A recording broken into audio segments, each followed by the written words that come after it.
before I make some people mad, I really want you to hear me out on this.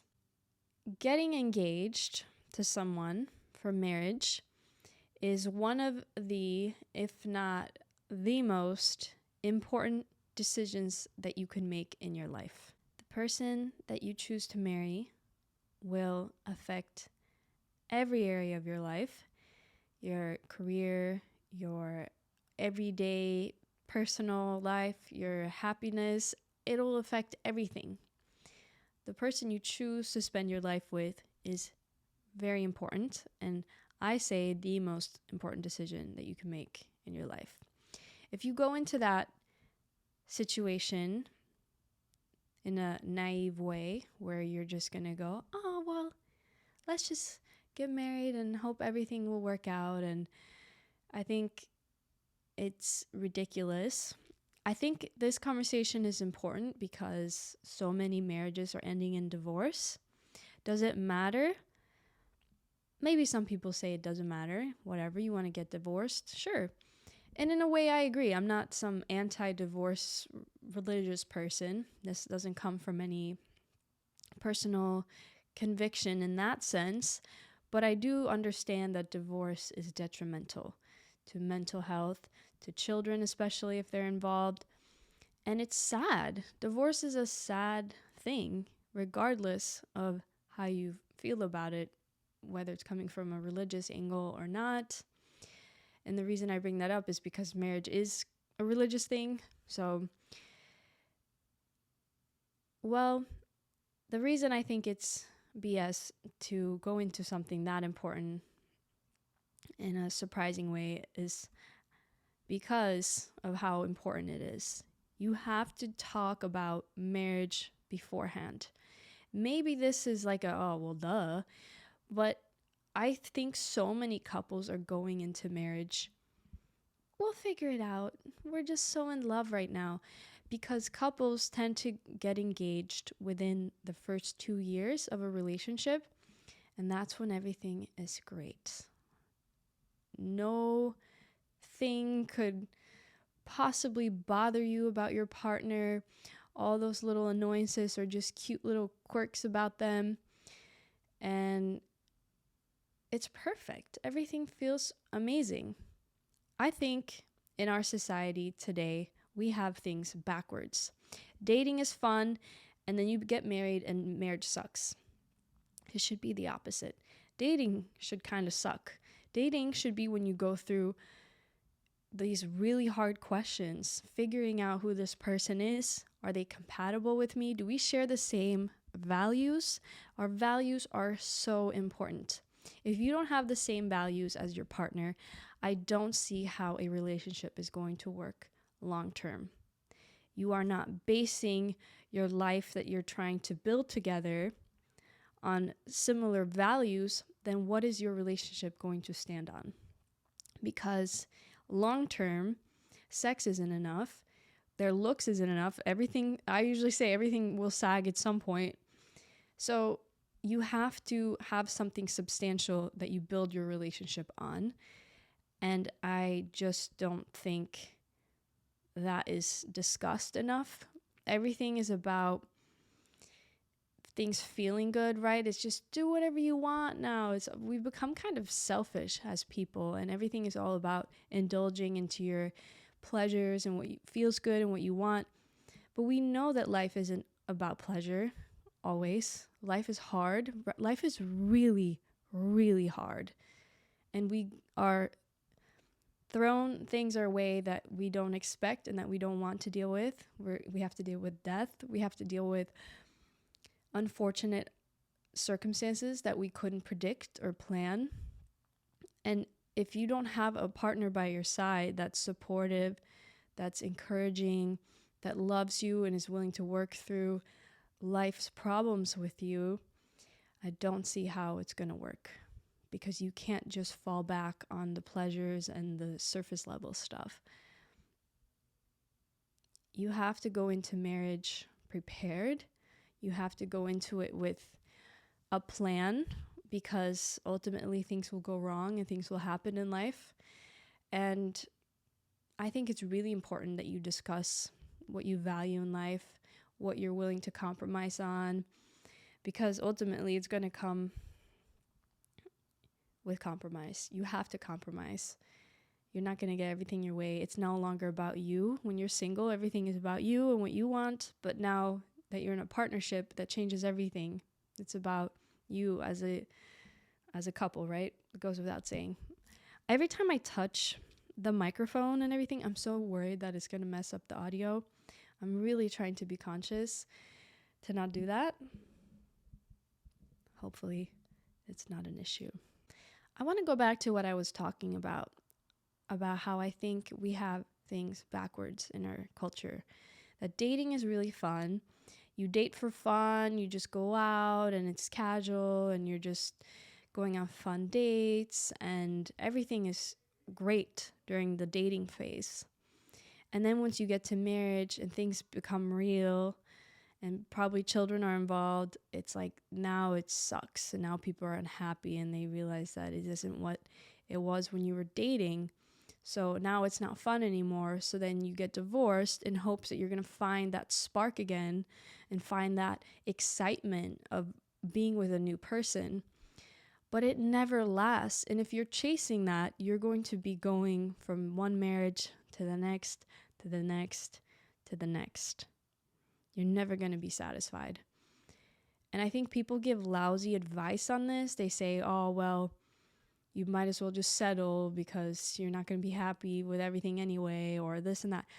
I don't like all this advice that especially when I was younger, I was given a lot of that kind of advice. I think you should focus on marrying your best friend. Find somebody that you truly love spending your time with. You guys can laugh together. You have a similar sense of humor. You have, again, shared values. I can't focus on that enough, reiterate it enough. You have to have the same values. You can, have different tastes in music and have different ideas of how to spend your free time. But if you don't share the same values, I just don't see how it's going to work. Unless there is a deep level of mutual respect. I know there are couples that have, personally in my own life, I know people who are atheist and Catholic, or one is conservative and the other one's a liberal, whatever. They have these very opposing views when it comes to religion and politics specifically. And they're very happy. It works out for them. But then the relationship has to be based in respect and honor. I've always said since I was very young, I don't care if the person I marry has the exact same beliefs as I do, as long as they respect mine. I would still say that I agree with that, but it still makes it easier when you have somebody by your side that has at least similar views as you do, especially if you're going to have children. If you don't have a lot of conviction in your life and you're just like, you know what, I grew up with this religion, but I'm not really religious, or I'm not super involved in politics. If you're just kind of loose on things, I think it could probably work. I'm talking about specifically in raising children. I think people run into problems when they have children for, of course, a multitude of reasons. Children are stressful and it's really hard to raise children. They're very demanding. From the time they're born, it starts to slowly decrease in terms of demand of what they need from you, of course, and time, and as a woman, especially giving yourself physically to your child so you can feed them. But what was I saying? Anyway, there are many aspects of why having a child is difficult, but something that can make it really difficult is if you start this process of child rearing and you both have completely opposing views on what to teach them.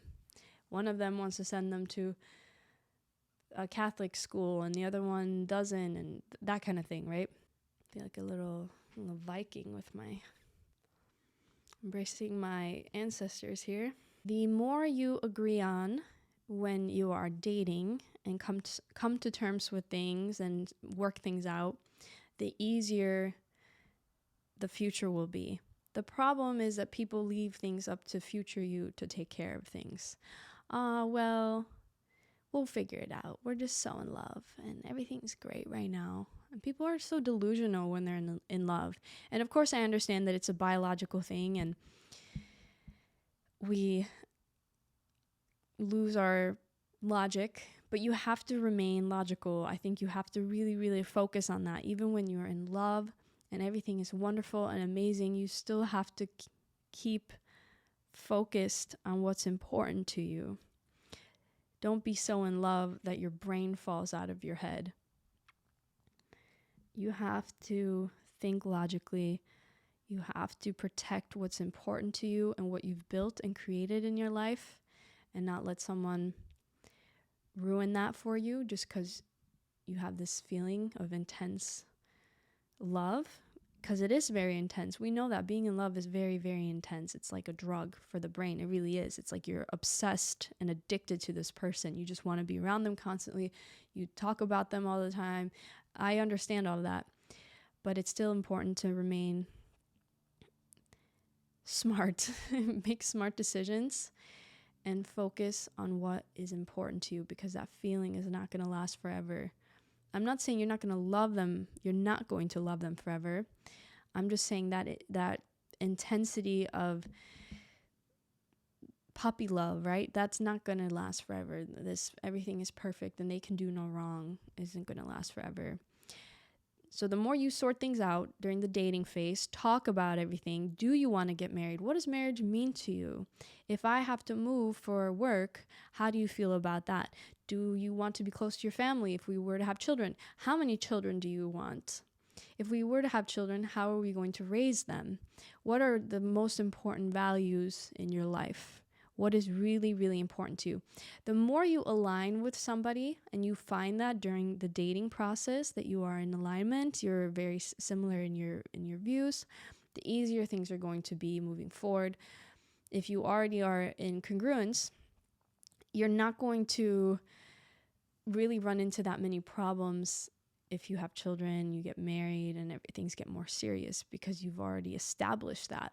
The problem is people overlook it when they're dating because they're so focused on having fun and things feeling great and it's cute and let's have a beautiful Instagram wedding, that they forget to focus on what really matters. I grew up with an attorney for a father, so for me, I almost view marriage like a piece of paper. A lot of people will say that, right? Marriage is just a piece of paper, and it is. Marriage really just makes divorce complicated. And that is one way to look at it, right? Like, it's just, why go into all that? And just because you're feeling great and you're in love and you want to solidify that, just to set up a disastrous life when you have to split up and figure out what you're going to do with your assets and the kids and this and that. And I understand that. But from a just logistical point of view, or just talking about emotion, really, why would you want to get yourself into that? Why would you pay that price? Because like I said earlier, divorce is really hard on people mentally. It's a hard thing to go through. For some, it means different things for different people. Some people probably take it more lightly. It's, oh, well, it didn't work out, it's fine. And some people might see it as a failure or feel really strongly about it because their parents went through a divorce and now they didn't want to put their own kids through that. There are many different reasons why people feel however they may feel about divorce. I'm not here to say that divorce shouldn't be a thing and it shouldn't be an option for people. It absolutely needs to be an option for people. You are trusting somebody when you commit to marriage, but that doesn't mean that you know for a fact that they are who they say they are, right? You still have to protect yourself and you have to have some kind of way out. But again, the more work you do prior, the easier things become during. And I just don't think people do that. They rush into marriage. And I think it happens honestly from for different reasons. Like if you look at people who are quite religious, that's kind of the joke, right? Or it's not even a joke. I feel like it's just a thing, oh, well, they rushed into it so they can get into bed because they were saving themselves for marriage. So you have that crowd. And then you have the people who are just, hey, we're drunk in Vegas. Let's do this. There's all different terrible reasons why people choose to get married. But I don't know. Am I here to say that I'm trying to protect the sanctity of marriage? Am I here to say that marriage is this beautiful religious tradition that is sacred? No, not really. That's not really my angle. But I just think that people need to think through such a big decision because simply of the impact that it has on your life. The person you choose to commit yourself to is going to have an effect on your life in every area of your life. It's such an important decision. And I'm not saying that to scare people so they can get cold feet and all that. It's already hard enough. I understand that. But I'm just saying, think through it with logic. Come prepared. Don't be naive. Don't go into it because it feels great. And emotionally, it's all fantastic because emotions change. Generally, people's values do not. Who they are, their personality, who they are to the core. And that's actually an interesting conversation we can also talk about is how people change. Because some people do go through these changes. Although it doesn't happen overnight for most people, people don't tend to wake up and say, you know what, I'm a Republican today. I was a liberal yesterday. It usually happens over time, but people can go through those changes. And that could be a reason people get divorced because you married this person who you thought they were, and then they changed. And now you're no longer interested in them. I think I always tell people, at least, focus on finding somebody who is open-minded. Open-mindedness is so important, but like they say, don't be so open-minded that your brain falls out. Be open-minded to things and ideas and new concepts and people's emotions and someone else's perspective. I think that's one of the most important qualities you can find in a partner because most of us on planet Earth are driven and fueled by our ego. Most of us have very, very strong egos, and we get very defensive when someone tries to question the way we live or say something that sounds even negative or critical. And if you can have somebody who's just open and seeking to understand you as a person rather than seeking to judge you or tell you that you're wrong, I think you're going to be a lot happier. And of course, as much as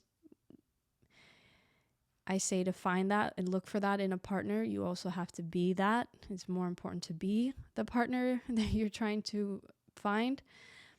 Be the traits that you are looking for. Have the traits, I should say, that you're looking for in somebody. Make sure that is your focus. And it makes it a lot easier. Of course, it's never easy to coexist with another human being, no matter how much you love them. You're going to inevitably run into problems. But I think the more you focus on the dating aspect being hard, I think your odds of having a beautiful, strong marriage are higher than focusing on just everything feeling and being great during the dating phase. And then once you get married and shit hits the fan and it gets real, you realize, yeah, this sucks. Because we built our whole relationship off of pleasure or off of looks or off of whatever superficial thing that isn't a substantial value. I would love to hear your thoughts on this. Was this a bit of a hot take? Do you agree? Do you disagree with me? Do you think that marriage is not that important? Just do whatever you want. I know some people have that view. They might not think that it's that important. But I think after what I discussed today, I hope it gave you some things to at least consider. Because I don't think this conversation is had enough today.